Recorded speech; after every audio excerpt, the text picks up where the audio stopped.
वैसे तो भोजन में क्या खाएं और क्या ना खाएं, ये लोगों का निजी और व्यक्तिगत फैसला होता है। लेकिन यहाँ हिंदू धर्म में कुछ लोग मांसाहार को निषेध मानते हैं, वहीं कुछ लोग मांसाहार को मान्यता देते दिखाई पड़ते हैं। आज भी हमें कई जगह देखने को मिलता है कि एक और मांसाहार ग्रहण करने वाले शाकाहारियों को घास फूस खाने वाला बताते हैं, तो वहीं दूसरी ओर शाकाहारी लोग मांसाहार खाने वालों को जानवरों पर अत्याचार करने वाला मानते हैं। लेकिन मित्रों, किसी भी बात को आंखें बंद कर मान लेना बुद्धिमान लोगों के लक्षण बिल्कुल नहीं है। इसीलिए आइए जानते हैं कि हिंदू धर्म ग्रंथों में मांसाहार और शाकाहार में से कौन सा भोजन उत्तम माना गया है। नमस्कार और स्वागत है आप सभी का द डिवाइन टेल्स पर एक बार फिर।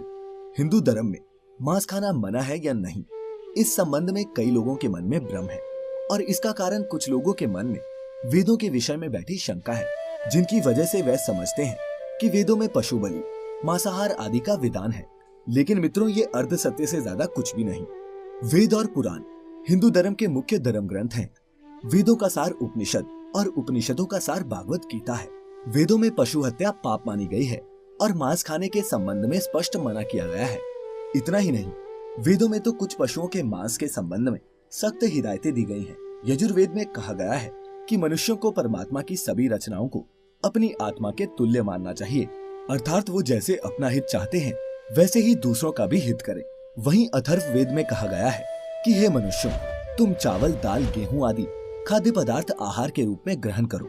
यही तुम्हारे लिए सबसे उत्तम और रमणीय भोजन पदार्थ है। तुम कभी भी किसी भी नर या मादा से हिंसा मत करो।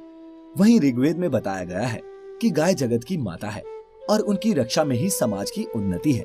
मनुष्यों को उनके समान सभी चार पैर वाले पशुओं की रक्षा करनी चाहिए। गीता में मांस खाने या नहीं खाने के उल्लेख की बजाय अन्न को 3 श्रेणियों में विभाजित किया गया है, सत्व, रज और तम। गीता के अनुसार अन्न से ही मन और विचार बनते हैं। जो मनुष्य सात्विक भोजन ग्रहण करता है उसकी सोच भी सात्विक रहती है। मांस और मदिरा जैसी चीजें तामसिक भोजन कहलाती हैं। इस तरह का भोजन करने वाले लोग अक्सर कुकर्मी, रोगी, दुखी और आलसी होते हैं। गीता के अनुसार सात्विक आहार आयु को बढ़ाने वाला, मन को शुद्ध करने वाला और बल, बुद्धि और स्वास्थ्य को तृप्ति प्रदान करने वाला होता है। जब यही शाकाहारी आहार अत्यधिक खट्टा, नमकीन या फिर ज्यादा तेल मसालों के साथ पकाए जाते हैं तो वह राजसी आहार बन जाता है और ये राजसी आहार दुख, शोक एवं रोग उत्पन्न करता है। ठीक इसी तरह गरुड़ पुराण में भी श्री कृष्ण से जुड़ी एक कथा का वर्णन मिलता है। गरुड़ पुराण की इस कथा के अनुसार बचपन में एक दिन श्री कृष्ण यमुना किनारे एक पेड़ के नीचे बैठकर बांसुरी बजा रहे थे कि उसी समय